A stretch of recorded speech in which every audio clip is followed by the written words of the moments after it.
Agora eu vou começar a falar aqui justamente, né, o lado aonde a gente começa a perceber. Então, já tenho consciência dos problemas. Isso é fundamental, tá? Porque ninguém vai resolver um problema que não sabe nem quais são eles, né? E nem sabe que precisa ter uma solução para aquilo, tá? Então, ter consciência do problema é o primeiro passo.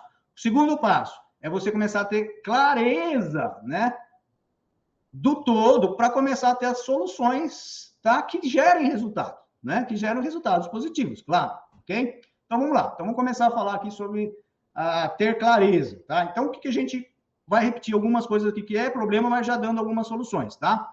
Então, a gente tem o estudo da faculdade, a gente tem a necessidade de conhecer técnicas de empreendedorismo, que infelizmente a faculdade não dá, ou você vai quebrar a cabeça aí anos e anos, 10, 15 anos, como aconteceu comigo, ou você vai buscar esse conhecimento que tem hoje, né, em livros, em cursos online, tá? Que depois no final eu vou falar sobre isso.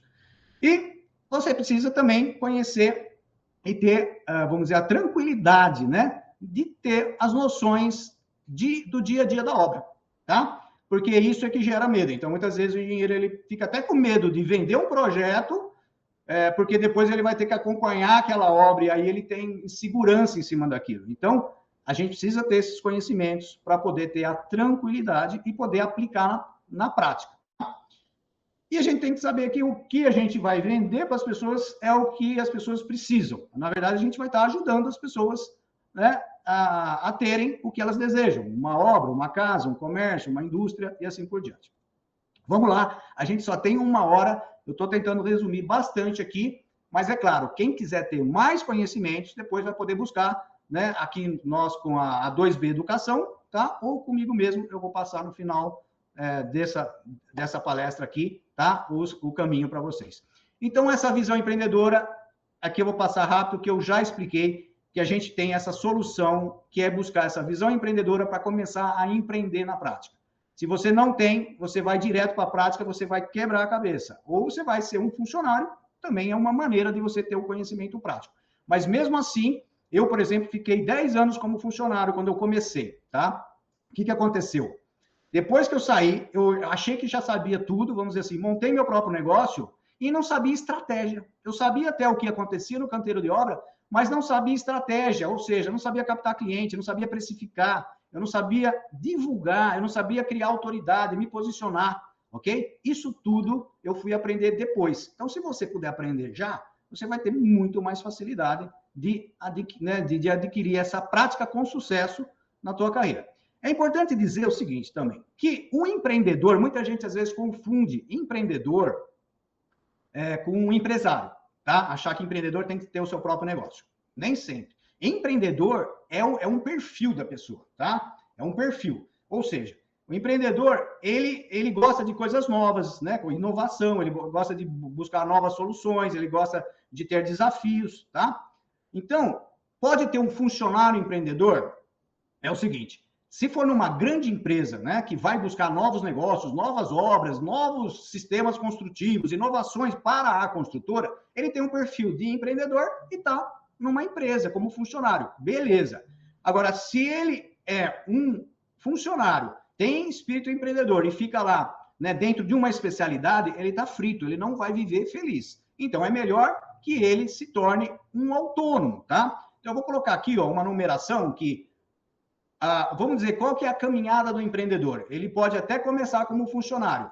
O segundo passo é se tornar um autônomo, abrir um próprio negócio, não ainda ter o CNPJ, nem precisa para começar, tá? Ter os contatos, network, e aí você vai captar clientes, fazer o seu projeto e depois desenvolver obra. Eu estou falando aqui muito para pequenas e médias obras, tá? Que é, vamos dizer, a linha que eu sigo. Tá? Para a grande maioria, né, dos engenheiros civis que estão em pequenas e médias obras, ok?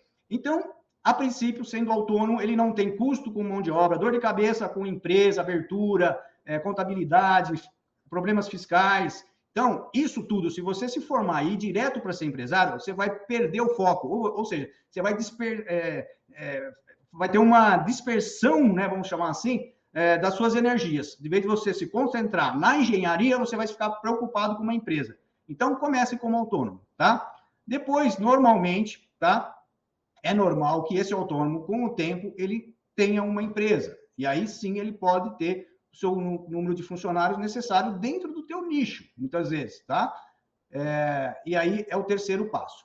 Agora, o que normalmente acontece na caminhada do empreendedor? Ele vai chegar uma hora, como aconteceu comigo e muitos colegas meus, né, que já tem um tempo na profissão, ele começa a perceber que ele passa a ser apesar de empresário, um funcionário dos funcionários deles.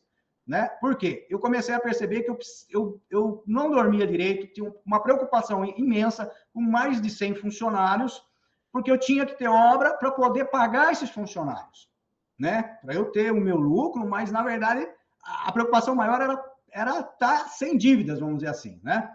Então, era uma preocupação muito grande. Então, você vai adquirir um capital, né, financeiro, né? Você começa a ter um capital financeiro maior, só que você tem muita preocupação e não tem tempo. Porque o empresário que começa a desenvolver, começa a ter muito funcionário, ele passa a não ter tempo para ele, para a vida dele, a vida como pessoa, com os hobbies, né, com o esporte, com, sei lá, com a família, né?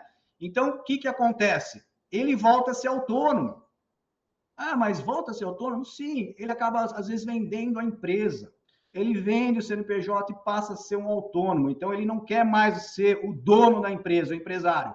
Então, ele tem perfil de empreendedor, ele já foi autônomo, ele volta a ser autônomo, só que agora com capital, já com investimentos, já com um dinheiro, né, que ele adquiriu quando ele foi empresário. Então, ele tem o dinheiro, mas não tem mais a dor de cabeça de uma empresa, ok? E aí, o que ele vai ser? Um autônomo investidor. Então, aí ele começa a investir nas empresas, em pessoas, né? E ele começa dentro da construção, eu estou falando, né? E aí ele vai ser, então, um empreendedor investidor. Hoje, por exemplo, eu sou um investidor em loteamentos, tá? Então, eu já passei por tudo isso. Já fui funcionário, já fui autônomo, já fui empresário, voltei a ser autônomo e investidor. Então, hoje, vamos dizer, tenho um capital que eu consigo girar, fazer meus loteamentos que fazem, né, que são grandes investimentos para mim, ok? Então, é bastante interessante isso, ter a noção da caminhada, tá? Isso eu não vi em lugar nenhum, eu criei devido à minha situação de vida e porque eu observo que isso acontece com muita gente. Muito grande empresário, ele passa a ser um investidor de outras empresas, tá? E às vezes ele vende as empresas que ele tem. Então, é importante dizer, ó, que trabalhar por dinheiro, então, o funcionário, né, ele busca segurança. Ou seja, ele quer que no final do mês ele tenha o salário dele. É a segurança dele, tá? Então, ele trabalha por dinheiro. E é interessante que, quando você é um investidor, você começa a fazer com que o seu dinheiro trabalhe por você. E isso vai te gerar liberdade, tá? Então, o empreendedor busca liberdade através justamente disso. Ele tem a liberdade, ele vai ter tempo para fazer seu esporte, seu hobby, ficar com a família e vai ter tempo também para né, lazer, viagens e, ao mesmo tempo, o dinheiro vai estar trabalhando por ele, ok? Então, isso é muito importante e interessante.